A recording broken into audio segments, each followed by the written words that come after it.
Hi guys, wishing you all a very happy Independence Day. From today we are going to start this news channel where we are going to give the analysis of newspaper every day. Today we are going to do just one topic from 14th August newspaper, that is PM USHA. We have taken the news from this news article from 14th August newspaper. The main areas that we are going to focus today is on PM USHA and how is it related to higher education system in India. We are going to read about National Education Policy and its linkage to PM USHA scheme. What is NEC? The importance of digital infrastructure for education sector, and how we can ensure equity and inclusion in the higher education system. Coming to PM USHA, it is a centrally sponsored scheme. Centrally sponsored schemes means the allocation of fund is going to be both from the center and the state in the ratio of 60:40 for general states. That is 60% of the funds are going to come from the center and 40 from the states. 90:10 for special states. That is 90% of the funds are going to come from the center and 10 from the state, and 100% of the funds are going to come from the center, and those are for union territories.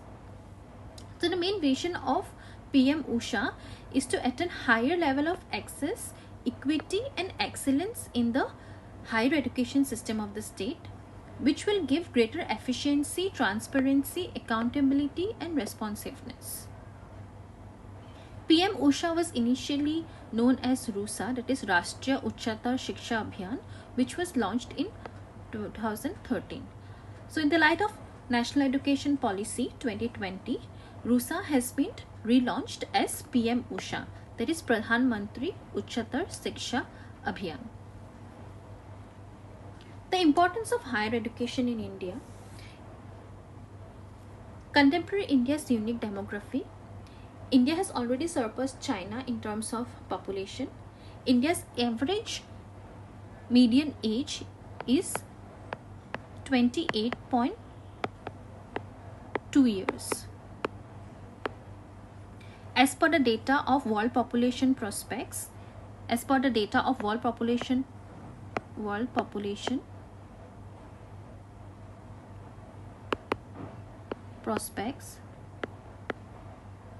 which forms the basis of UNFPA, which was released in April 2023. So when we have such a young population in the country, the main question is employability of the young crowd, and such kind of education where skill-based education will help in the employability of such young crowd. Moreover, when India produces such surplus labor, it can also help other countries in global production process. It can help other countries like Japan, where most of the population, median age of the population is older. It can provide help to those countries in terms of providing labor force.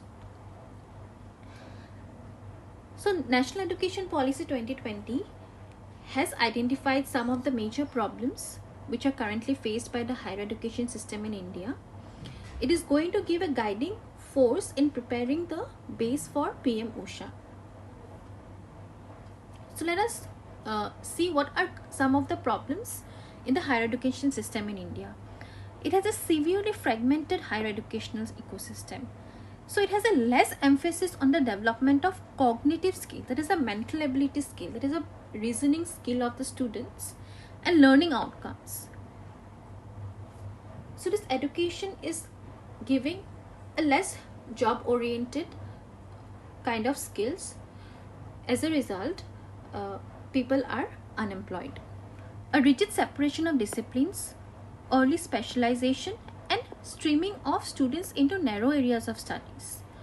So since আমি বহুত আগতে science, arts বা commerce choose কৰিব পাৰো, that is like in 11-12, so it narrows down our areas of study.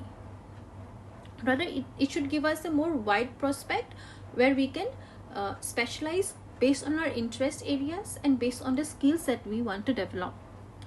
Limited access, particularly in socio-economically disadvantaged areas with few higher education institutes that teach in local language. There is a welcome step in Assam in terms of 7 colleges in Assam have been promoted to university. However, that is a very good welcome step. Limited teacher and institutional autonomy. Inadequate mechanism for merit-based career management and progression of faculty and institutional leaders. There has been very lesser emphasis on research and lack of competitive peer-reviewed research. Suboptimal governance and leadership of higher educational institutions. An ineffective regulatory system and large affiliating universities result in low standards of undergraduate education. PM USHA and National Education Policy 2020. Let us see the relation. So with the recent emergence of National Education Policy 2020 and recommendations of NITI Aayog, an effort has been made to give a new and energized structure to the upcoming phase of the scheme. So NITI Aayog has given a more concrete structure to PM USHA scheme. It has focused on 5 pillars of NEP 2020, that is accessibility, more of inclusivity and accessible quality education for all. Equity, equal opportunities for all the people. Accountability, there will be a structure which will assess the accountability of the institutions. And affordability, along with skill-based vocational education, employability, courses in emerging areas, industry-academia linkage, aggregation of unaggregated institutions, that is recognition of institutions based on their performance, choice-based credit system, academic reforms, ODL and ICT uses, barrier-free education, and increasing gross enrollment ratio. Under the PM USHA, priority would be given to the focus districts which are performing less in terms of higher education system. So now the goals of PM USHA scheme. The main goals is equity, access and inclusion. So PM USHA will enhance in equity, access and inclusion of higher education system in India.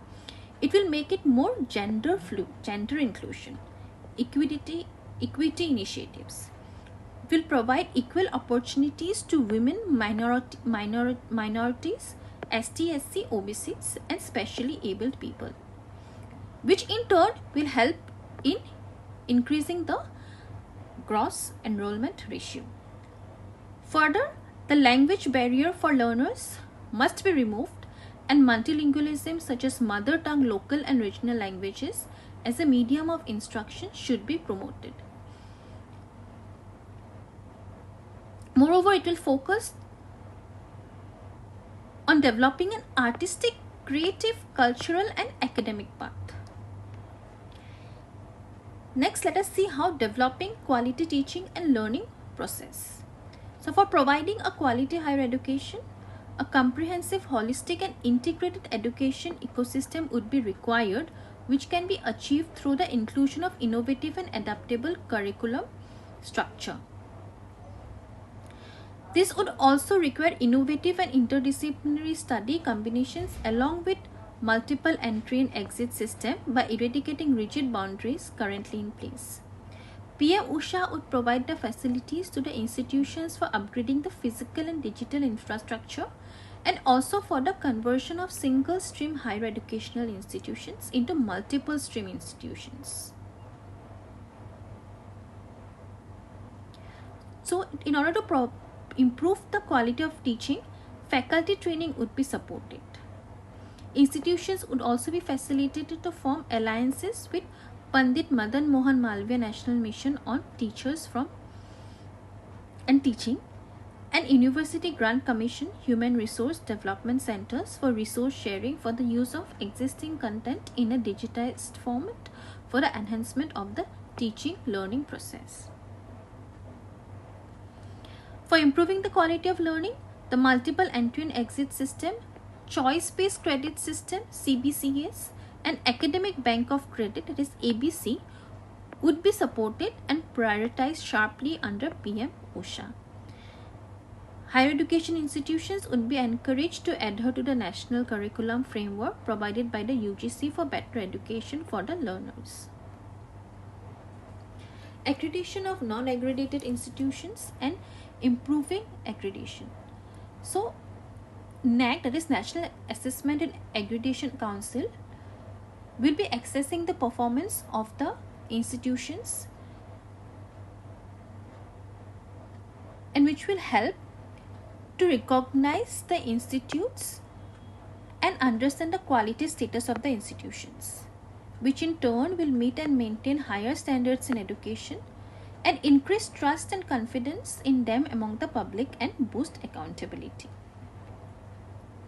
ICT-based digital infrastructure.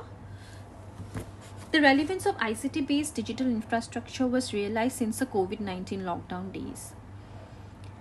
And since then, there has been no looking back. In this context, quality digital library can make higher educations more accessible and inclusive. Digital library. Digital library is also crucial for open distance learning program. In this context, capacity building programs such as Swayam, Prabha, etc. are very important.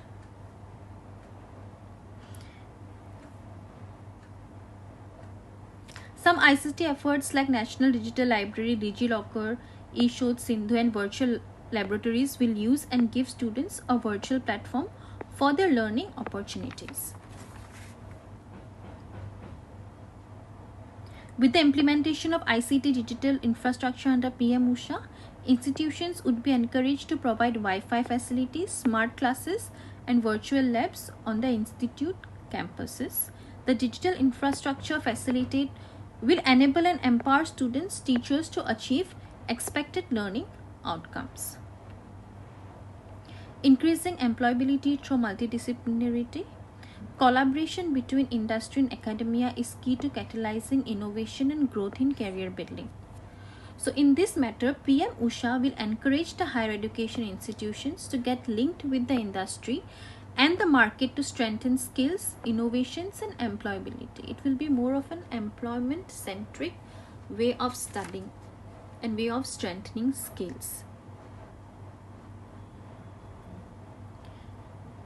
Those kind of skills will be imparted which will have employable qualities.